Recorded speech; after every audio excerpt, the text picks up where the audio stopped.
In this one, I'm going to just do a round from Jesus in the Gospel of Mark. And so the numbers we give to walk through building your own encounter deck are kind of based on this and War of the Nine Kings, the two 90-card starter sets. That kind of gives the round the balance of the amount of event cards, refresh card, draw card, instant cards that are found in the deck have felt very balanced in the gameplay, and so that's kind of the template we've used as we're crafting sets, as we're unpacking God's word and creating a new set and a new cycle of trying to give that same balance there. And so adding these here, and so we'll look at this. And Man of the Tombs gets 11. And Simon's mother-in-law gets 6. Now we'll look at this, and this is a great one that this was first. Oh, she has a bonus and says, during the encounter reveal, Simon's mother-in-law may spend 1 faith token to discard 1 revealed card on the faith timeline, draw a replacement card. So again, there's kind of choices to make with that of how you want to play that. You don't have to use that if that's you. If you're playing alone and you're saying, hey, I need my faith tokens, or because I don't have what's in my hand. But you may want to play that. And that could go into play and kind of resolve with some of those. And so the cards have to resolve before that would go into effect. And so if we look at this, and so I'll just kind of walk through this as though I'm playing here. And so the first thing I'm going to do is to put these out and just check what happens here. And so here's our first trap card. And so it says, any faithful in play with no faith tokens are discarded from play. You may use another faithful to pay this cost and prevent from discarding. And so, with that, you could take a faith token off of one of yours and move it to that one. But in this case, we're lucky that we pulled sleep as a trap at the beginning of this round, because there is no effect there, and so I don't even want to use Simon's mother-in-law's bonus because all my faithful have their faith tokens, and so I'm set. So this just moves right to the discard. And just with the numbers that are saved there, I'm just gonna hold on to the fullness of our faith tokens and kind of save that, just with Money Changer only being 2, with faith only being 9. There's some of that you can kind of make those, and especially as you play through a story and realize, in this set, as we unpack God's word in the Gospel of Mark, Jesus has a lot of interactions with demons. There's the story of Legion. Some of the Legion card and the demon cards interact with one another and with those that are played. There's the boy, who had, the unclean spirit. And so because I've played through, I know some of those, and I'd say I'd rather keep Money Changer here to be able to clear it off, rather than not knowing what's sitting right under here and kind of hold off there. And so that's just a personal playing choice. Obviously, your play style, if you're more aggressive or risky, you want to take that, that's totally fine. And so I'm going to sit with this. Now, again, as I'm going to be playing through here, I'm going to focus up here just with me. If you're playing with multiple people, maybe one of you wants to kind of, and this is where, we want to encourage that talk and the cooperation that happens, that maybe one of you wants to focus on preparing, the faith locations to clear. Maybe there's one of you that's going to go. And so that's some of where knowing who's in your faithful. I know when I've played with others, we kind of look and say, okay, if I'm doing this, knowing that you can do this the next round. And we want to encourage that. That's not table talk in this, because it's cooperative. You're not competing to see who can clear more locations first. You're working together. You're on the same team. And the heartbeat behind that is we want to kind of hold that. When we see in scripture, we see this, God is a relational God. He created to be in relationship. And so we want to create a space that honors those nuances and upholds those that happen there. And so as I look at this, I'm just going to walk through, and so I'm going to spend these. And again, remember, it's a 1-to-1. And so even though Money Changer is only 2, I play this, which means that he gets discarded. But Philip doesn't get to spend this 5 until the next round. So I can't say, well, I only spent 2. Excuse me, I have 5. I can play the other 5 in Courtyard. It's 1-to-1, unless there is a card that clearly instructs that you can divide your faith tokens between 2. It's 1-to-1. So here in this case, I'm just going to make a choice that I know Simon's mother-in-law's bonus, and I don't know what's in this deck. I know what could be coming, and so I'm going to choose not to spend any of her faith tokens, and so that's totally fine. You can choose to not do anything. That maybe you're strategically choosing that. Maybe you're playing with a kid, like when I play with one of my boys. Sometimes he's like, I just want to be done. That's the end of my turn. And that's okay. We want to hold the nuances that you can create the strategy and difficulty that you want. And you can also honor those that are non-board gamers that maybe want to play, that don't play like you, and that we can hold those tensions well. And so in this case, I'm going to play 9 from Man of the Tombs on Faith.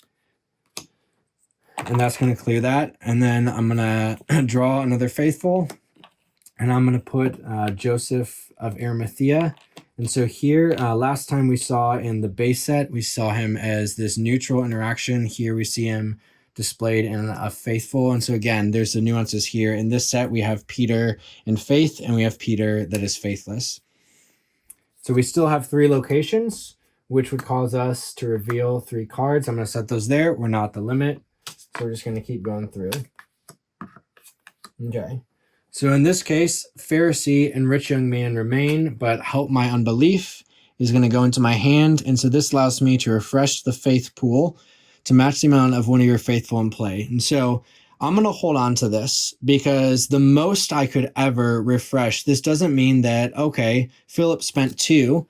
If I play this, he gets an extra 7. The most that Philip could ever get refreshed to is 7. The number that is here is the most faith that character can ever have. So there's not a space where I say, oh, well, he has 7, but I can play a refresh card and get an additional 7. No, that is the most he has, unless there is some interaction that says because of another card that is active or in play that they get additional. And so in this case, for my strategy, I don't want to play this yet. I want to hold on to this.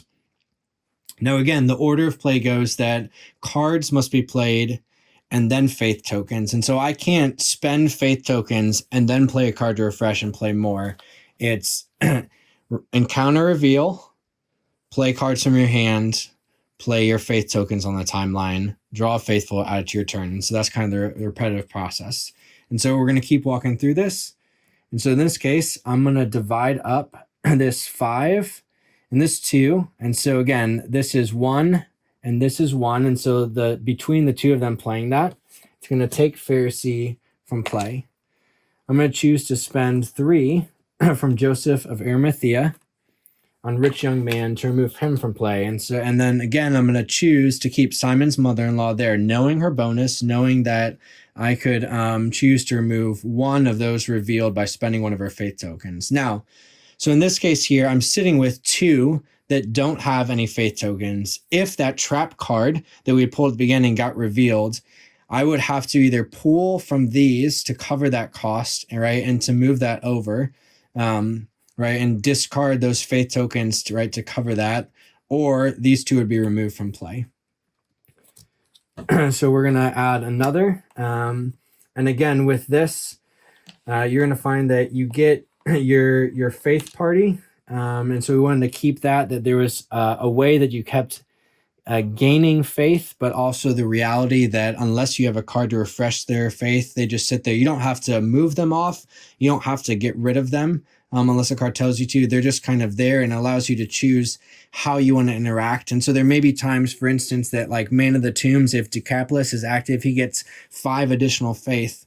So there may be times where that's a better card, or right, to refresh for 16, or Mary Magdalene, because she has 13, that may be your better choice. And so you can kind of hold that and choose what you want. And as you keep going through, that we're going to get these going. And so we're going to deal with the trap first. And so it says, if you have a demon or unclean spirit in the discard pile, place it on the first active location. And so again, we've kind of lucked out in here in the way this was shuffled that we didn't have those. But that would again cause that card to move from the discard pile to move on to the first location. but that just goes there. It's resolved. And then a Ransom for Many and Cloak get put in my hand. And so Cloak support, it just says draw an additional faithful card and add it to your hand. And so, and then end your turn. And so I could choose that maybe I'm at a spot where I've spent all my faith. I don't have refresh cards, but I know that I need to have another faithful. And so that's just an extra way to get it. And then a Ransom for Many. This is an instant. And so it says play this card in response to a trap card to cancel the effects of the trap. Discard both cards, then end player's turn. And so the way this works is this is instant, meaning that if I'm playing with someone else and a trap card shows up, I can choose to play this on someone else's turn. It gets rid of that trap card, but it also ends their turn. And so this is probably the only spot of contention where maybe if someone feels like you shouldn't have chosen, right, that action for me. But this allows you to play it not just on your turn, but any other player's turn. So I'm going to hold on to those. And with that, I'm just going to play some of what I have. And so I'm going to use 10 here. I'm going to clear Courtyard. But now the other 3 from Mary Magdalene, I can't play on this round, again, because it's 1-1. And then I'm going to choose, I'm going to start working on Golgotha and put the 4 there. So in this case, because it's easy, I'll just slide it down. A lot of times, if you have a lot of cards revealed, you're just going to leave those there, just knowing this is the open spot that you can fill in. And then we're going to add another faithful. And for this case, for the sake of the video, we're just going to put Salome here and put her at 7. We're going to reveal these. So in this case, we have to resolve. So the first is Unbelief. And so it says draw an additional location card and add it to the faith timeline. So we're going to do that right there. And then Crown of Thorns is a support. And I'm just going to go ahead and hold on to that because I can't use that right now. And then we're going to put 7. And just for the sake of showing, I know this is the dumbest strategy ever, but we're going to divide between all 3 that we're working on. And then we're going to add another, and then we'll do a reveal. So some of this is just to give more idea of the nuances and how all this works. So in this case, these 2 stay, and then Fishes and Loaves goes into my hands. And so this, if I play this on a water location, no faithless cards may be placed and are discarded instead. And so when that's in play, if Barabbas, if this had been in play on Bethsaida, and I just put it underneath there, if Barabbas had been revealed that last time, instead of staying, Barabbas would have been discarded. And so you can see how those work, but there can only be 1 support card per location. And that also means that no other support or neutral can be played on there. So I can't play Fishes and Loaves and play a neutral. There's some of those that allow, right, that every time you can refresh if there's a cost, right, up to half the amount for one of your faithful in play. And so again, we'll just keep walking through this. In this case, I'm going to choose to get rid of Barabbas. And so I'm going to play those on there. And then I'm just going to hold on to Simon's mother-in-law. I know I haven't used her bonus or anything. And we're just going to say that, man, I'm saving that for something special for Christmas morning. And so again, you get to add another faithful. And so with this may seem like, for me, it seems like, right, there's a lot of faithful that I have pulled up here. But as you walk through that and you're dividing it between 2 players or 3 players, you will reach a spot where you have no more faithful to draw from. You're all drawing from the same set right there. And so when you reach that point, you're just kind of, you would skip that stage. Is once the faithful are all in play, they're all in play. Unless you refresh them, there's no new faithful that are getting put in play. And then we're going to reveal and go through and reveal these. So Peter stays here. Now, strategically, and again, this is where I've played this, I had chosen Courtyard over Dalmanutha because I knew that there are cards that interact with the Courtyard, specifically this Peter, that he's a 3, but he gets an additional 3 shadow if the Courtyard is active. And so there's some of that nuances, and there's even other things. For instance, Man of the Tombs with Decapolis. There's a round where that was one of the first locations and we could have cleared it.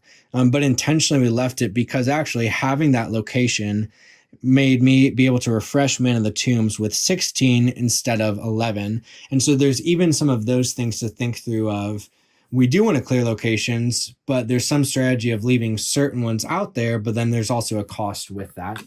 And so there's some of those things that as you play, you figure out. So in this case, all of these stay. And also here, this is our first glance at Robber. He gets +3 if Golgotha is active. Now, he happened to be revealed on Golgotha, but if Golgotha had been on another location, or if he'd been revealed on another location, he still would have gotten an additional 3. And so this is where the shadow tokens come in.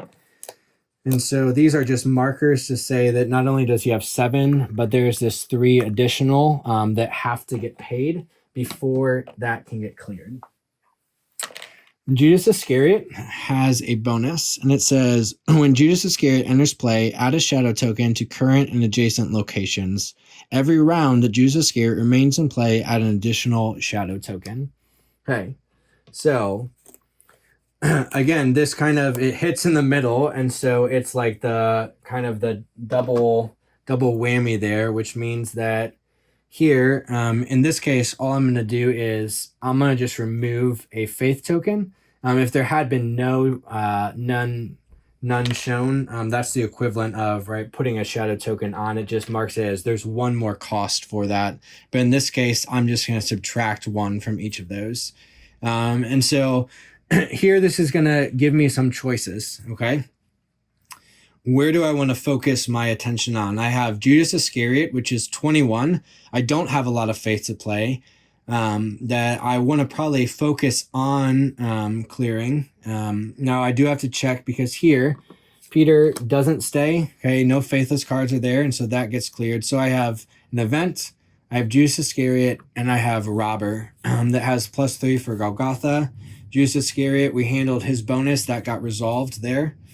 And so I have to make the choice to play with the cards from my hand. So I have Crown of Thorns, I have Help My Unbelief, I have a Ransom for Many, and I have Cloak. And so with this, there's a few things I could do. I could choose to use Simon Mother-in-Law bonus and exchange Judas, right, with a different card from the Faith timeline. I could choose to play Crown of Thorns as a support card and exchange them with a Faithless. So, for instance, I could choose to swap back out Peter. I would choose, I think we have Money Changer, who's 2. And so we could do a handful of these. So let's just say we spend one of these and, right, we still have to resolve his effect. But we're going to get rid of that, and then we're going to draw a different one. Which is Roman Soldier, which is better, and also because the Praetorium's not active. Now, in this case, what I probably want to do is I also want to play this support card, knowing that Robber's out with 7, +3 because of Golgotha, and I have a discard of Money Changer that I'm going to play this support card, and I'm going to swap out, oh, maybe I don't have Money Changer. Yep, I do. Here we go. Robber with Money Changer. And then I'm going to play Help My Unbelief. And I'm going to go ahead and refresh Mary Magdalene because I'm running out of faith tokens there.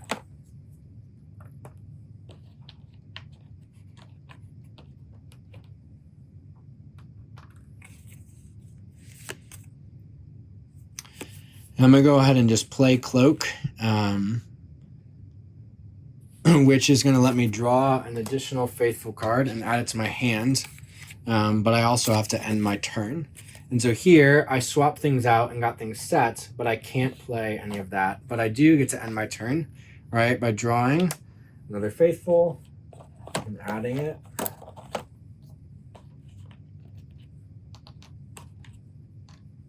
But I still am at 3, and so I'm going to need to do the encounter reveal. And so again, this is a spot where I intentionally made choices early on not to spend the faith tokens, knowing she only has 6. but knowing that once I could choose that, now that I'm at a spot where I have multiple locations.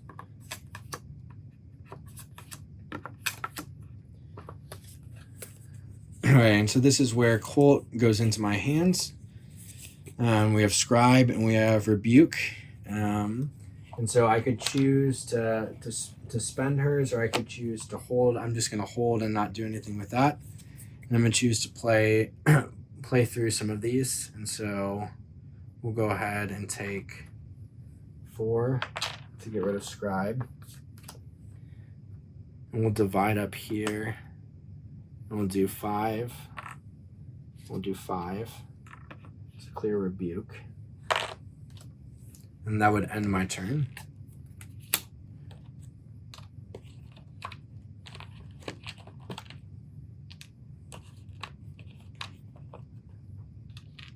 And so again, this would keep going as you're playing through.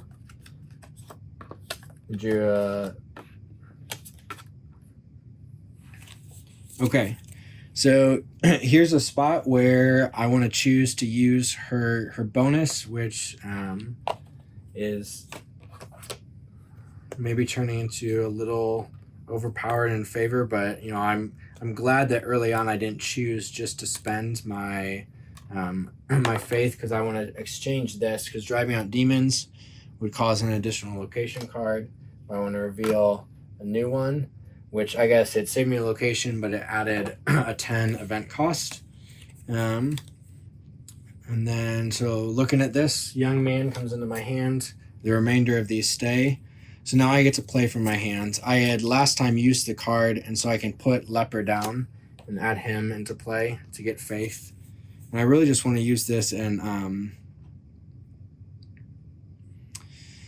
here's a chance where, okay, I can make a decision of Golgotha has a 25, has 2 cards on it. Young Man allows me to play this card on any location to remove all cards from that location, but I have to add an additional location to the timeline, then remove Young Man from play. And so I want to make a choice. I have a lot of faith, and I could probably knock out most of these by adding another one. And so let's just take the risk. And so I'm going to play this here, but it adds another location here, which is Jericho 16. So maybe not the greatest, because now I'm spending more faith and I have an extra location instead of just spending 12. But I made my choice and I have to live with it. So let's go ahead and play these down. Let's just go ahead and deal. So we'll do 5. It would be gone. Just so it doesn't catch up to us, we'll do the 10 from Leper. 6 from Levi, and we'll just get rid of Jericho because we just want the locations gone. We have 3 from Mary Magdalene and 3 from Bartimaeus, and so we're just going to pull those on fled, and just to mark that, and that's the end of our turn. We're back to 3 locations.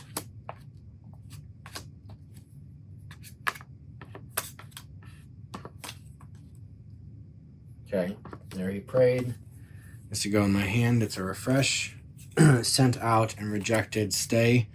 You know, looking at those, a 5 and a 3, I think I'd rather deal with than risking maybe another faithless or a higher amount card. And so I'm not gonna use Simon's mother-in-law. Well, let's just go for it. So we'll do this. Get rid of this one.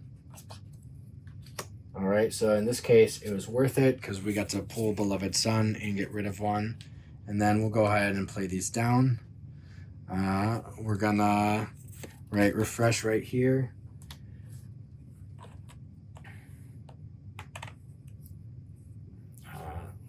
For ease, we'll just refresh this. Then we're gonna play another one and refresh. We'll refresh this. And then we'll play these out. So we'll do these 3 to take away fled.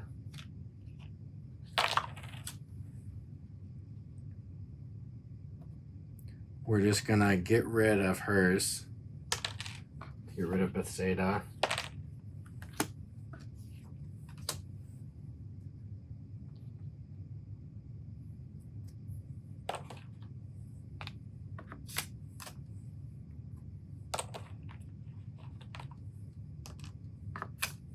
Okay, now I've cleared almost everything. I still have Andrews. We're just gonna get this ready. We are one away. We'll shift these over. We'll add another faithful, which is 5. And then we'll reveal. Okay, now here we have Great Physician, so you may use this card to refresh. And then we have Follow Me. Now, I made the choice to spend Simon Mother-in-Law. It's not full. I can't play a card yet. Follow Me. I have to draw another location and add it to the Faith timeline. So I have to put that in right now. I thought I was close, and it cost me. I'm going to go ahead and play these down. I only need 1 here to get rid of Dalmanutha. So in this case, I've just kept playing. You could choose to say I'm going to stop at 3. I'm going to play through all of them. All these are just going to go towards Golgotha, 10, 11, 12, 13, 14, 15. So 10 more there. Shift them over. Sorry, Matthew, you only get 4.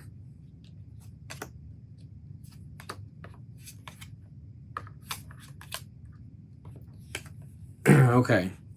Eating with Sinners was in my hand. Legion is here. Now, Legion gets plus 10 for every demon or unclean spirit that is in play. Lucky for us, we don't have any of those yet. But with that, I'm kind of limited, but I did get another refresh, and so I'm going to spend on 2 of these. I'm going to choose 1, and we'll refresh Mary Magdalene. And then we'll just refresh Simon's Mother-in-Law. No, we won't do that because we don't want to get any special effects. Okay. All right. So here I'm going to choose to play. I'm going to put my 10 first to clear this location.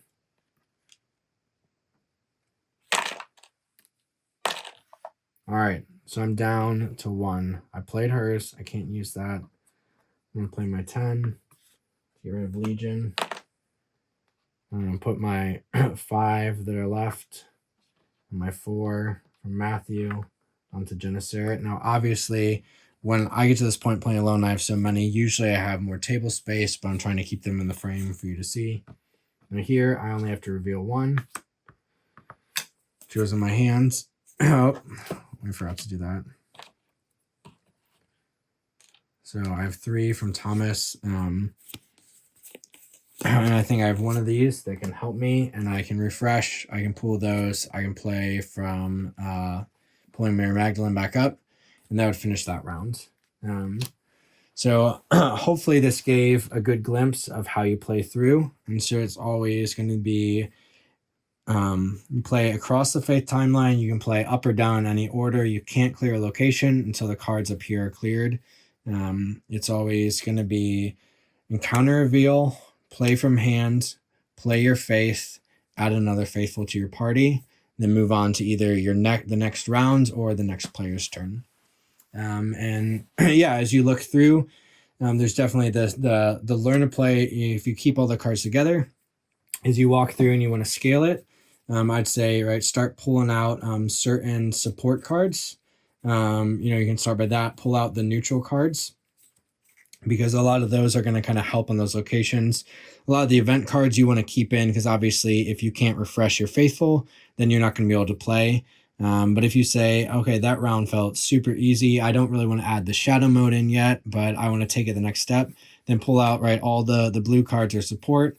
You could go and say, I want to pull out the neutral. And so you could pull out these brown earthy tone ones that have the textured background, and you could pull those out and go from there. And yeah, we'd love to hear from you of saying, yeah, what feels good, what feels like it's too much. If you're working through and making a set, man, we'd love to share that. And you say, hey, this was a great story, kind of I crafted, or the narrative, I pulled cards from multiple sets to make this. And we'd love to share that with others. And so we'd love for you to share that with us.